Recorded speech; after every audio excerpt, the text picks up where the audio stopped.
So there's a little bit of a Democratic civil war going on right now, and it's not the kind that we're all familiar with. The kind that we're familiar with is like the left versus the establishment Democrats.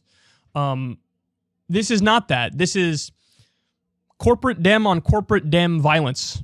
So Gavin Newsom was talking about the Roe versus Wade decision. He sort of lit into the leadership of the Democratic Party in Washington, D.C. Nancy Pelosi's on Face the Nation. The host is going to play the Newsom clip and get Pelosi to respond. Let's take a look. Where is the Democratic Party? Where's the party? Why aren't we calling this out? This is a concerted, coordinated effort.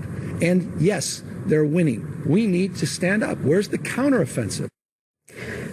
Madam Speaker, why were pro-abortion rights Democrats outmaneuvered? I have no idea. The fact is that we have been fighting for a woman's right to choose, and that is to choose.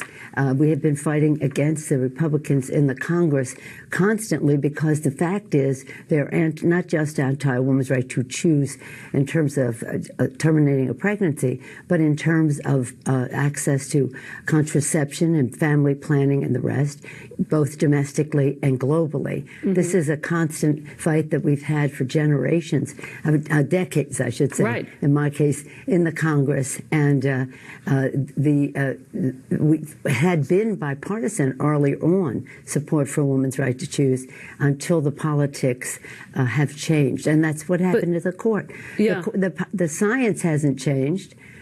But the court changed, and therefore they're deciding that it will be different. I have no idea why anybody would make that statement unless they were unaware of the fight that has been going on. Well, you have been fighting for decades on this issue, but back when Democrats held majorities in the House and the Senate, 2009, when you were Speaker, President Obama was asked about codifying Roe versus Wade and said abortion's a moral and ethical issue and, quote, not the highest legislative priority.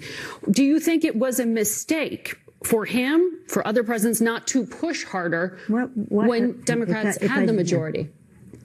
If I just may, the focus we have right now is an urgent one in order to try to improve this, what we're calling it, fake or draft decision, whatever it is. I think that this is a waste of time. The fact is, in 2009, we really did not have a pro-choice Democratic Party. I had to fight against some of the people who did not want to pass the Affordable Care Act. Understand how deeply disingenuous this is. Last week, after we got the decision of what the Supreme Court is going to do, Nancy Pelosi and Clyburn and other Democratic leaders, corporate Democrats, were campaigning for Henry Cuellar,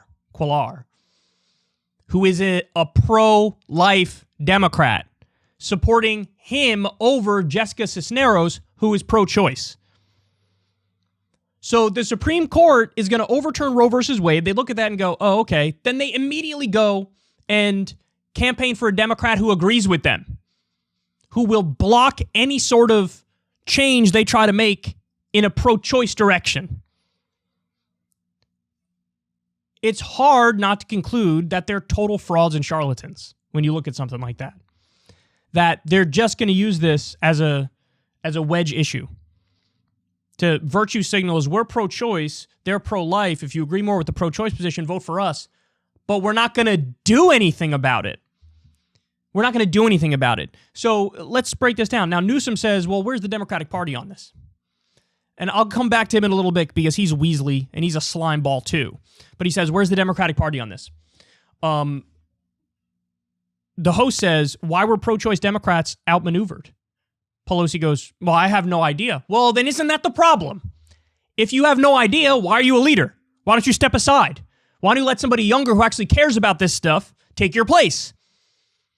Well, I have no idea how we were outmaneuvered. Well, that's the problem.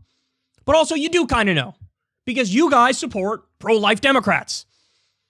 And the other thing is, Roe versus Wade was settled in 1973.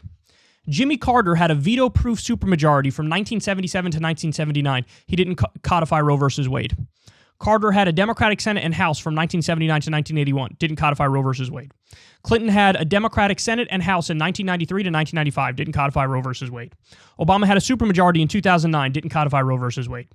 Biden currently has a Democratic Senate and a Democratic House of Representatives. Didn't codify Roe versus Wade. So how do we get to this point? Well, all these Democratic presidents said, I'm going to codify Roe versus Wade and pass it into law so that even if something happens at the Supreme Court, we still have the law. None of them did it. None of them did it. Obama said at one point when he was campaigning, that's going to be the first thing I do when I get in office. I'm going to codify Roe versus Wade. Then he gets in office and he's like, that's not on the top of my legislative priorities list. How did this happen? Well, geez, I don't know. I don't know how this happened. I have no idea. Now, excuse me, I need to go campaign for another pro-life Democrat. Pelosi goes on to say about Newsom, I have no idea why anybody would make that statement unless they're unaware of the fight that's been going on. What fight? What fight? What fight are you talking about? You guys haven't lifted a finger for this. If anything, you've lifted a finger on the opposite side trying to get Cuellar elected. And then she goes on to say, the focus we have right now is an urgent one to try to improve the Supreme Court decision. Well, look, I support every attempt to do that, whatever protests, whatever direct actions, as long as, of course, that as it's peaceful. But that's not going to happen. You're not going to change the Supreme Court's decision on this by what, finger wagging? So anyway, now let's get back to Newsom, because I said he's slimy and he's Weasley too. So we go, well, where's the Democratic Party on this? Now, this is the guy who, the last time he was in the news that we covered him here on this show, he let the clock run out on doing single-payer healthcare in California. When he was campaigning, there were all these videos of him virtue signaling, saying, what the time is now to do universal healthcare, and we're going to lead in California. We're going to do it in California. Then came the time to do it, and he sat there and let the clock run out and let the bill die. For a second time, by the way. Now, why is that? Because he was taking so much money from health insurance companies. He was paid to kill the legislation. So this is a guy, so where's the fight in the Democratic Party? On the issue of healthcare, where was your fight? And we know the answer. His fight was bought off. It became like, well, if you guys just give me all this money and your health insurance companies, well, then I'll let it die, or I'll actively help you kill it. Now, the reason why he feels emboldened to be more of like a lion on the issue of abortion is it's actually a very simple answer. When it comes to the issue of abortion, Democrats aren't taking big money from pro-life groups. So there is no financial conflict of interest or corruption that would lead them to want to not actually fight on it. So in the case of Gavin Newsom in particular, he's not taking any money from any pro-life groups. And so now he feels freed up to actually care about an issue. And so now he's pushing the Democratic Party in D.C. like, why aren't you guys fighting on this? Yes, this is what we have to ask for all of you guys on every single issue. Why aren't you fighting for anything? And definitely when it comes to the economy, when it comes to regulation, the answer is because they're bought off by corporate America. So that's why they don't fight on those things. But on social issues, generally, they're going to fight harder and going to care more. But what's so funny is that, particularly with Pelosi and Democratic leadership, even on areas where they're free to be more progressive, they still don't do it. Again, Newsom's a slightly different story. He's in California. But for Pelosi and Schumer and the rest of them, all they do is virtue signal. And ultimately, even when they're free to act in an aggressive, strong way, they capitulate and they lose. And so then they just go into virtue signal mode. But it's so hollow when, particularly with Pelosi, you see her and Clyburn campaigning for a pro-life Democrat. So, but you will notice this with a bunch of the Democrats. There are some who are elected who actually care more about this issue and are willing to fight more for it. And again, the reason why is there's no big money corrupting them on this issue to push them in the other direction. So you'll get to see some of them actually, what it looks like when they actually care about something and are willing to fight for something. And if anything, the money they take is from pro-choice groups, so they're more likely to try to fight for that. But even given that, overall as a party, they're completely ineffectual, completely pathetic, and they're not going to get anything done. They're not going to get anything done at all. And we're all about to witness it firsthand. But This is the first time in a long time I'm seeing the establishment wing of the Democratic Party turn on each other. The corporate Democrats turn on each other. And it can get ugly and it can get vicious, and I'm here for it.